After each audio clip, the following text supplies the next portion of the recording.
వాళ్ళకు సంబంధించిన అంశాలపైన ఇద్దరి మధ్య డిఫరెన్సెస్ వచ్చి విడిపోయారా నాకు చెప్పండి. సో అందువల్ల ఆ ప్రజలు మీరు రాకముందు తెలంగాణ ఎన్నికలకు సంబంధించి కూడా మేము సర్వే చేశాం. తెలంగాణ లోక్సభ ఎన్నికల్లో మీరు ఏ పార్టీకి ఓటు వేస్తారని అడిగిన ప్రశ్నకు కాంగ్రెస్ కు 40.4% మంది జై కొట్టారు. బీజేపీకి ఓటేస్తామని 22.6% మంది, బీఆర్ఎస్ 28.1%, ఎంఐఎం 3.3%, అదర్స్ 5.6%. అంటే ఈ పర్సంటేజెస్ వాలిడేట్ చేయలేను, రిజెక్ట్ చేయలేను. కానీ ఒకటి మాత్రం నిజం, బీఆర్ఎస్ వీక్ అవుతోంది, బీజేపీ బలపడుతుంది. ఇది డెఫినెట్ ఇప్పుడు మీ సర్వేలో కూడా అది కనబడుతుంది కదా. బీఆర్ఎస్ ఆల్మోస్ట్ 10% ఓటింగ్, బీజేపీ 3% పెరిగింది, కాంగ్రెస్ 3 కూడా కాదు 8%, 22%. అంటే మీరు లాస్ట్ మీరు అసెంబ్లీతో అంటే నేను లాస్ట్ అసెంబ్లీతో పోల్చాలి కదా, లోక్సభతో కాదు కదా. అసెంబ్లీతో పోలిస్తే 14% నుంచి 22% అవుతుంది మీ సర్వే ప్రకారం. 8 to 9% పెరుగుతుంది. ఈవెన్ ఇది లాస్ట్ అసెంబ్లీ పార్లమెంట్ ఎలక్షన్ కూడా మనం చూసాం. లాస్ట్ అసెంబ్లీ ఎలక్షన్ లో 7% అయితే పార్లమెంట్ ఎలక్షన్ లో 20% అయింది బీజేపీ. అయితే ఆ రేంజ్ లో పెరగదు, ఎందుకంటే బేస్ లో ఉన్నప్పుడు పెరుగుదల రేట్ ఎక్కువ ఉంటుంది. బేస్ పెరుగుతున్న కొద్దీ పెరుగుదల రేటు తగ్గుతుంది సహజంగా. అందువల్ల ఆల్రెడీ 7 నుంచి 14%కి వచ్చారు కనుక అక్కడి నుంచి పెరగడం. సో అందువల్ల బీజేపీ పెరుగుతుంది అన్నది నిజం. At the cost of BRS పెరుగుతుంది కూడా నిజం. ఎందుకంటే అందుకే కదా బీఆర్ఎస్ నుంచి నాయకులంతా ఎందుకు వెళ్ళిపోతున్నారు, బీఆర్ఎస్ లో పోటీ చేయమంటే కూడా పోటీ చేయమని చెప్పి ఎందుకు పారిపోతున్నారు, టికెట్ ఇచ్చినా వద్దని ఎందుకు అంటున్నారు, రోజు నాయకులు బీజేపీలోనే చేరుతున్నారు, కాంగ్రెస్ లో ఎందుకు చేరుతున్నారు. ఎందుకంటే రాజకీయ నాయకులకు మనకన్నా ఎక్కువ దే కెన్ స్మెల్. ఎందుకంటే వాళ్ళ చెవులు అన్ని గ్రౌండ్ కుంటాయి.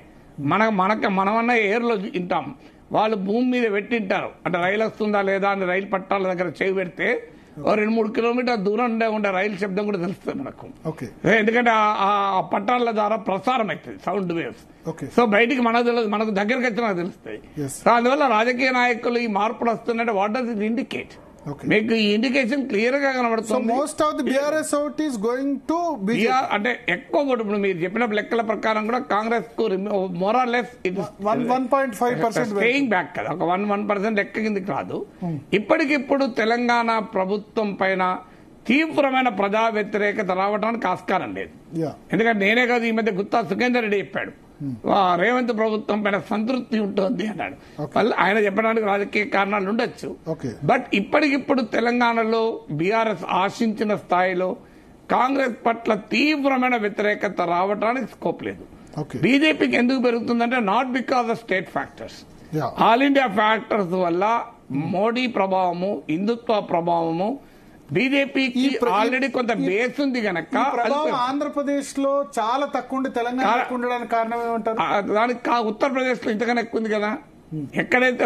ఎందుకంటే ఈ ప్రభావం ఉన్నా కూడా అల్టిమేట్ గా ఓట్ వచ్చే వరకు ఏమవుతుందంటే whether you are a serious contender or not. ఇప్పుడు నేను 2 సార్లు ఎమ్మెల్సీగా గెలిచాను, అన్ని రాజకీయ పార్టీలను ఓడించి గెలిచాను, మీకు కూడా తెలుసు.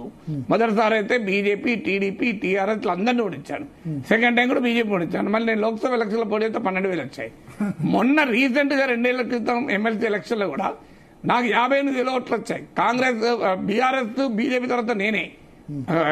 కాంగ్రెస్ కన్నా ఎక్కువ వచ్చాయి. కాంగ్రెస్ అభ్యర్థిగా మాజీ మంత్రి చిన్నారెడ్డి, ఇప్పుడు ప్రణాళిక బోర్డు వైస్ చైర్మన్, అంత సీనియర్ నాయకులు పోటీ చేస్తే ఆయనకు 33,000 ఓట్లు వస్తే నాకు 55,000 ఓట్లు వచ్చాయి.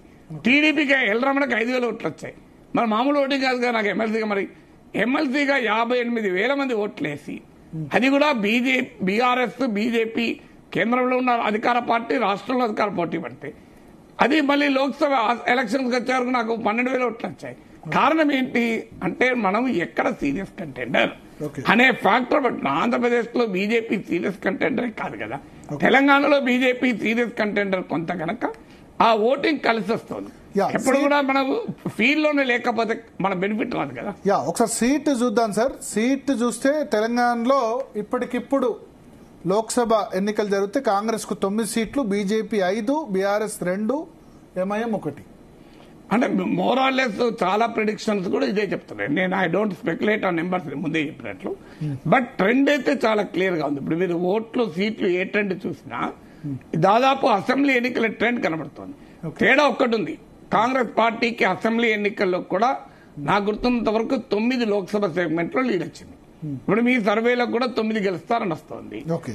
బీఆర్ఎస్ కు బీజేపీకి మధ్యలో మారుతుంది తేడా. ఓకే. అసెంబ్లీ ఎన్నికలకు వచ్చేమో బీఆర్ఎస్ కు లీడ్ ఉంది, ఓకే. బీజేపీకి లేదు. ఇప్పుడు బీజేపీకి 14% ఉంటే బీఆర్ఎస్ కు 37% ఉంది. ఓకే. మీకు అసెంబ్లీ లోక్సభ సెగ్మెంట్ల వారీగా చూసినా బీజేపీకి తక్కువ ఉంది, బీఆర్ఎస్ కి ఎక్కువ ఉన్నాయి. ఓకే. అది రివర్స్ అవుతుంది. ఓకే. అది రివర్స్ అయ్యే అవకాశాలు కనబడుతున్నాయి. ఓకే. అందువల్ల బీఆర్ఎస్ కు ఆ ఛాలెంజ్ మాత్రం డెఫినెట్ గా ఉంది. Challenge is from BJP. ఈ 2 రోజుల్లో 2 కీలక పరిణామాలు జరిగాయి. ఒకటి, కవిత లిక్కర్ స్కామ్ లో అరెస్ట్ కావడం. దీని ఇంపాక్ట్ తెలంగాణ రాష్ట్ర రాజకీయాల మీద పార్లమెంట్ ఎన్నికల్లో ఏ విధంగా ఉండబోతుంది? అదనంగా ఇంపాక్ట్ అనేది 2 రకాలు. ఒకటి, బీఆర్ఎస్ కి ఏమైనా సానుభూతి వచ్చి అనుకూలత పెరుగుతుందా? నా అంచనా పెరగదు. ఎందుకంటే ఎందుకు పెరగదు అనుకుంటే బీఆర్ఎస్ పట్ల ఉన్న వ్యతిరేకత అసెంబ్లీ ఎన్నికల్లో మనం చూసాం. ఆ వ్యతిరేకత ప్రధానంగా కేసీఆర్ ఫ్యామిలీ పైన వచ్చిన వ్యతిరేకత. నిజంగా చెప్పాలంటే బీఆర్ఎస్ పార్టీ కన్నా కూడా ఇప్పుడు ఇది కూడా కేసీఆర్ ఫ్యామిలీ ఇన్వాల్వ్మెంట్ లాగా ఇది చూస్తారు. ఇప్పుడు మీకు కవిత అరెస్ట్ సమయంలో కూడా అక్కడ కేటీఆర్ అరెస్ట్ లాగా ఉన్నారు. నిజంగా బీఆర్ఎస్ పాజీ మంత్రుల్ని, ఎంపీలను, ఎంపీలను అందరినీ దించాల్సి ఉండే కదా. మళ్ళీ అక్కడ ఎవరున్నారు కవితతోనే, అటు కేటీఆర్ ఇటు హరీష్. సో దాన్ని ఫ్యామిలీ ఇష్యూగా చూసినప్పుడు ప్రజలు ఇది ప్రజల ఇష్యూగా తీసుకోరు కదా. కవిత ప్రజల కొరకు పోరాడడం వల్ల ఈ కేసులో ఇరుక్కోలేదు కదా. It is more A political issue తప్ప ప్రజల ఇష్యూ కాదు. అందువల్ల ప్రధానంగా దీంతోనే తెలంగాణలో టీఆర్ఎస్ కు సానుభూతి వస్తుందని అనుకోను. పోతే బీజేపీకి ఏమైనా లాభం ఉంటుందా? ఇక్కడ అసెంబ్లీ ఎన్నికల సమయంలో బీజేపీ బీఆర్ఎస్ ఒక్కటే అన్న భావన బీజేపీని బాగా దెబ్బతీసింది. ఇప్పుడు ఆ భావనను దెబ్బతీయడానికి బీజేపీ 2 రకాల ప్రయత్నాలు చేస్తోంది. ఒక రకమైన ప్రయత్నం బీజేపీ నాయకులకే గడ్డి కొడుతోంది. చూడండి, మేము బీఆర్ఎస్ నే లేకుండా చేస్తున్నాం, బీఆర్ఎస్ లో ఎవడు మిగలకుండా చేస్తున్నాం అని చెప్పదలుచుకున్నారు. రెండవది ఏంటి అంటే ఇప్పుడు కవిత అరెస్ట్. దీని ద్వారా బీఆర్ఎస్ బీజేపీ ఒక్కటే అన్న భావన వల్ల కలిగిన నష్టాన్ని నుంచి బయటపడాలి అన్నది బీజేపీ ఆలోచన. కానీ అది కూడా పెద్ద ఇష్యూ కాదు. ఎందుకంటే ఇక్కడ లోక్సభ ఎలక్షన్కి వచ్చేవరకు బీజేపీ బీఆర్ఎస్ ఒక్కటా అన్న దానికన్నా pro Modi and anti Modi sentiment మధ్య జరిగే ఎన్నికది.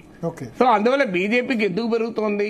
బీఆర్ఎస్ తో ఉన్న అనుబంధము అన్న మచ్చగనో మరకనో అనుమానమో పోయి కాదు. బీజేపీకి ఎందుకు పెరుగుతుందంటే లోక్సభ ఎలక్షన్ కనుక పెరుగుతుంది. దేశంలో మోడీ పట్ల సానుకూలత ఉంది కనుక పెరుగుతుంది. మరి 2019 పెద్దగా ప్లస్ ఏం కాదు. ప్లస్ అంటే కొంత మేరకు ఉపయోగపడవచ్చు.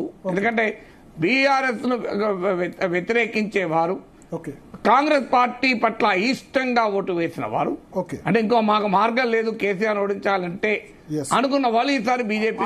ప్రవీణ్ కుమార్ బీఆర్ఎస్ లో చేరబోతుండడం, ఆయన బీఎస్పీకి రిజైన్ చేస్తూ ట్వీట్ చేశారు కేసీఆర్ తో. అంటే బీఆర్ఎస్ లో చేరతానని ఇంకా చెప్పలేదు, కేసీఆర్ తో కలిసి నడుస్తాను అన్నాడు.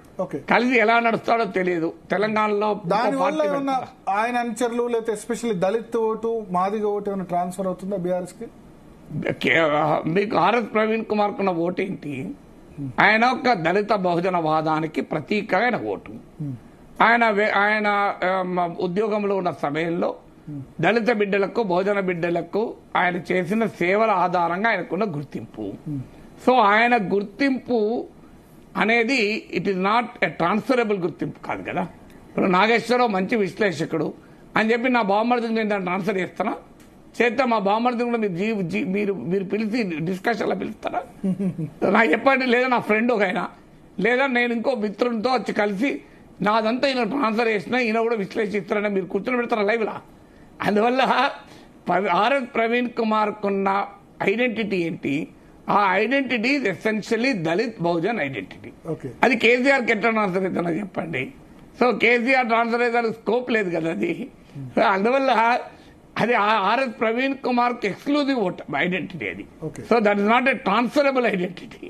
సో దాన్ని ఏంటంటే ఆర్ఎస్ ప్రవీణ్ కుమార్ ఎవరి మద్దతు 2014-18 లో అయితే ఓటింగ్ ఉంది, Dalit Bahujan vote mostly BRS కే పడింది. మొన్న ఎలక్షన్ లో అయితే తగ్గిందని. మొన్న ఎలక్షన్ లో మీకు సిఎస్డిఎస్ లోక్నీతి వాళ్ళ పోస్ట్ పోల్ స్టడీ ప్రకారం మాత్రం తగ్గింది. సో మీకు ముస్లిం ఓటు తగ్గింది, ఎస్సీ ఎస్టీ ఓటు, ఎస్టీలో ముఖ్యంగా లంబాడి ఓటు తగ్గింది, భారీగా తగ్గింది. సో ఈవెన్ ఎస్సీ ఓట్లో కూడా షిఫ్ట్ వచ్చింది.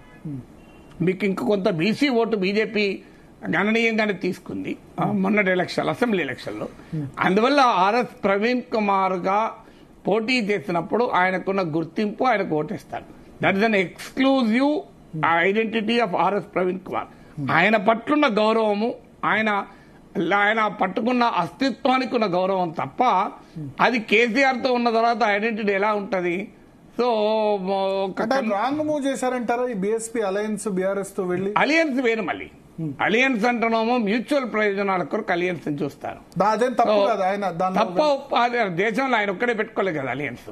అఫ్ కోర్స్ తప్పని ఎక్కడ విమర్శ వచ్చిందంటే కేసీఆర్ నిన్నకాకమన్న అసెంబ్లీ ఎలక్షన్ లో అవినీతి పరుడని తీవ్రంగా విమర్శించి మళ్ళీ వెంటనే వచ్చి కలవడం, అది కూడా బీజేపీని ఓడించడానికి కలవడం. బీజేపీని ఓడించగలిగే శక్తి బీఆర్ఎస్ కన్నా కాంగ్రెస్ కి ఎక్కువ ఉంది. నిజంగా చెప్పాలంటే బీజేపీనే ఓడించాలన్న లక్ష్యం అయితే ఆర్ఎస్ ప్రవీణ్ కుమార్ కాంగ్రెస్ తో కలవాలి. బీఆర్ఎస్ తో కలిసి ఏం ఓడిస్తాడు? బీఆర్ఎస్ ఇంకా దెబ్బతింటుంటే బీఆర్ఎస్ తో కలిసి బీజేపీని ఓడించడానికి అవకాశమే లేదు. ఆర్ఎస్ ప్రవీణ్ కుమార్ ఎందుకు కలిసాడంటే కాంగ్రెస్ పార్టీ ఆయనకేమి సీట్ ఇచ్చే అవకాశం లేదు. అక్కడ హైదరాబాద్ సీట్ కూడా ముఖ్యం కాదు, ఆడేవారు అది ఓవైసీ సీట్. అది బీఆర్ఎస్ ఏమైనా ఓవైసీని ఓడించాలని కంకణం కట్టుకుంటుందా? నాగర్ కర్నూలులో ఆర్ఎస్ ప్రవీణ్ కుమార్ పోటీ చేయాలి. ఆ సీటు కాంగ్రెస్ పార్టీ ఇచ్చే ప్రసక్తే లేదు. అయినా వాళ్ళకే అక్కడ సంపత్, మల్లు రవి పోటీ ఉంది. ఆడ కాంగ్రెస్ పార్టీ ఇవ్వడానికి రెడీగా, అసలు బీఆర్ఎస్ ఇవ్వడానికి రెడీగా ఉంది. అందుకొరకు బీఆర్ఎస్ తో కలిసాడు, వేరే రీజన్ ఏం లేదు కదా. థ్యాంక్ యూ నాగేశ్వర్ గారు. సో మొత్తానికి ఆంధ్రప్రదేశ్, తెలంగాణ రెండు రాష్ట్రాలకు సంబంధించి జీ న్యూస్ మ్యాట్రిక్స్ సంస్థ నిర్వహించిన ఒపీనియన్ పోల్కు సంబంధించిన ఫలితాలు ఇప్పటి వరకు చూసాం. ఎలక్షన్స్ ఏపీ, తెలంగాణ రెండు రాష్ట్రాల్లో కూడా మే 13వ తేదీన ఉన్నాయి. అప్పటి వరకు కూడా రెగ్యులర్గా ప్రతి 20-25 డేస్కి ఒకసారి మేము కంటిన్యూస్గా ఒపీనియన్ పోల్ కండక్ట్ చేస్తాం. వాటిని ఎప్పటికప్పుడు కూడా జీ తెలుగు న్యూస్లో టెలికాస్ట్ చేస్తూనే ఉంటాం. Stay tune to Zee Telugu news.